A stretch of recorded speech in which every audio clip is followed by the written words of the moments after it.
दोस्तों नमस्कार, मेरा नाम है आलोक कुमार। आज हम बात करेंगे क्या कोई ऐसा कानून है देश में जिसके माध्यम से आपका भुगतान हो सकता है। काफ़ी चैनलों के माध्यम से, काफ़ी नेताओं के माध्यम से, नेता ही कहेंगे क्योंकि जो अपना सचिव और अपना प्रदेश अध्यक्ष वगैरह वगैरह वगैरह सब बना रहे हैं, तमाम संगठन हैं ऐसे। उनमें से एक संगठन के जो मुखिया हैं वो ये कहते हैं कि एक सबसे मजबूत, सबसे अच्छा कानून भारत सरकार, वर्तमान सरकार 2019 में लेकर आई, जिससे सभी चिटफंड पीड़ितों का पैसा मिल जाएगा।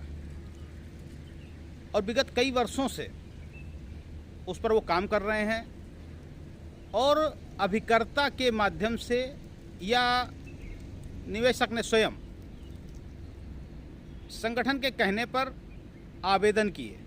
कानून के तहत, जो कानून है उस कानून के तहत आवेदन किए भुगतान के लिए, जिसमें ऐसा बताया जाता है कि 6 माह के अंदर आपका भुगतान आपके पास होगा। और शायद इसका प्रचार वो 3 वर्ष से कर रहे हैं और एक भी व्यक्ति के खाते में इस कानून के तहत 1 रुपया नहीं आया। लिहाजा उल्टा हो गया।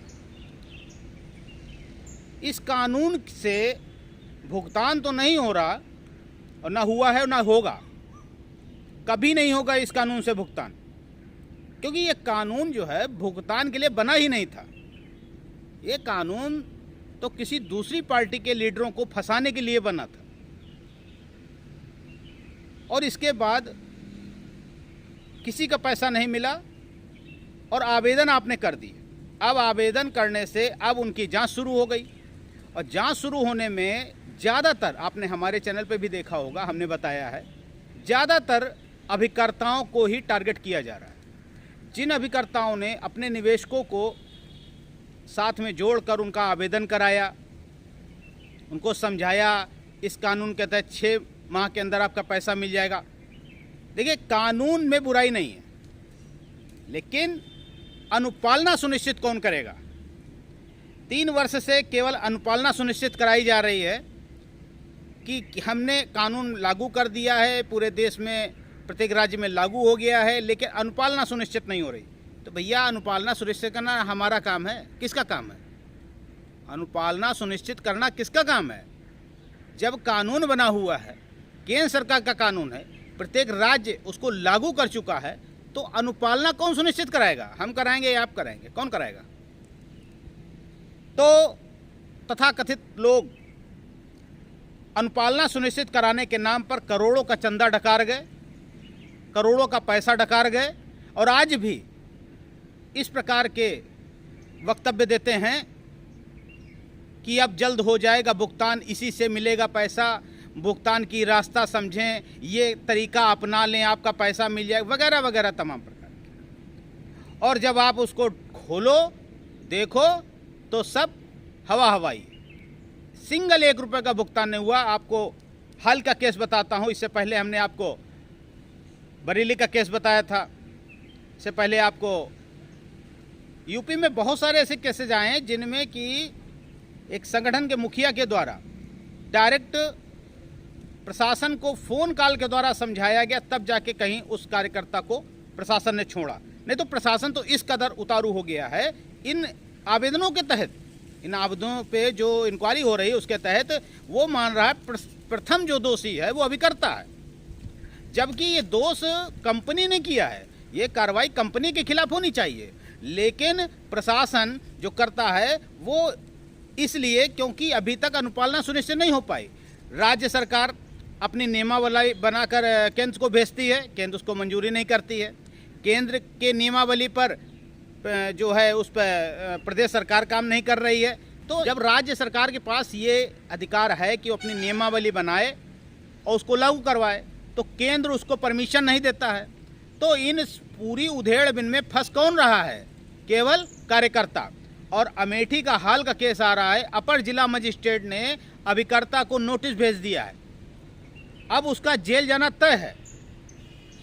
अब उसको कैसे बचाना है, क्या करना है, यह अलग का विषय है। देखिए, आप जब तक संगठित नहीं होंगे, मैंने कई बार कहा, चाटुकारिता छोड़ दीजिए, भक्ति छोड़ दीजिए, न्याय प्रणाली में आ जाइए, न्याय के साथ चलेंगे, न्याय पाने के लिए लड़ेंगे तो ही आपको न्याय मिलेगा।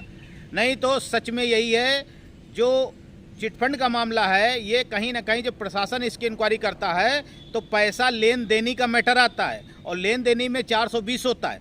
पैसा आपने पार्टी से अपने हाथ में लिया है तो दोषी आप हैं, पहले दोषी आप हैं। अब आपको प्रमाणित करना पड़ेगा कि हमने फलाने के कहने पर पैसा लिया। अब फलाना तो मुकर जाता है, वो तो कहता हमने कहा ही नहीं। सहारा के मैटर में सुप्रीम कोर्ट में कहा गया है कि 2016 के बाद हमने कोई पैसा लिया ही नहीं। फिर ये सोसाइटियाँ कौन चला रहा था? ये सोसाइटियों को 11% क्यों ऊपर जाता था? उन्होंने तो कोई पैसा लिया ही नहीं, उन्होंने कोई पैसा किसी के माध्यम, जो भी पैसा लिया इसका पूर्ण दोषी वहाँ का अभिकर्ता और वहाँ का मैनेजर है ब्रांच का। इसीलिए ज़्यादातर ब्रांचें बंद कर दी गई और अब जो बंद हैं उनको खाली कराया जा रहा है। देखिए, कोर्ट में क्या बोला जाता है, क्या लिखा जाता है, ये आप लोगों को नहीं मालूम। आपको तो वो मालूम है जो आपका अभिकर्ता आपके बोला, लेकिन अब समस्या बन गई कि अभिकर्ता ही फंस गया। यह मीठी का वाक्य आया है, और कई जगह संगठन लोगों को छुड़ा चुका है, जेल जाने से बचा चुका है। बाराबंकी का मैटर है, उसको बचा चुका है।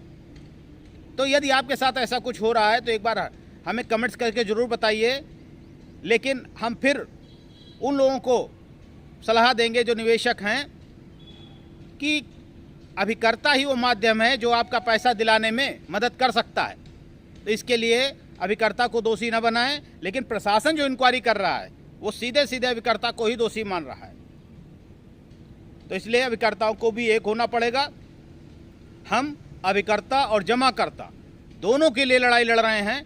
हमारी लड़ाई में सहयोग करें। ये लड़ाई हमारी नहीं, आपकी लड़ाई है। आप अपनी लड़ाई के लिए आगे आइए। किसी को कोई कुछ कहना हो, कोई बात बतानी हो, आपके क्षेत्र में क्या है, कैसा माहौल है, पैसे का दबाव बन रहा है आपके ऊपर, आपको क्या करना है, इन सब चीज़ के लिए कमेंट्स कर सकते हैं। हम वीडियो बनाकर आपको उसके बारे में जानकारी दे सकते हैं। लेकिन आप चैनल से जुड़ें और जोड़ें। जय हिंद, जय भारत।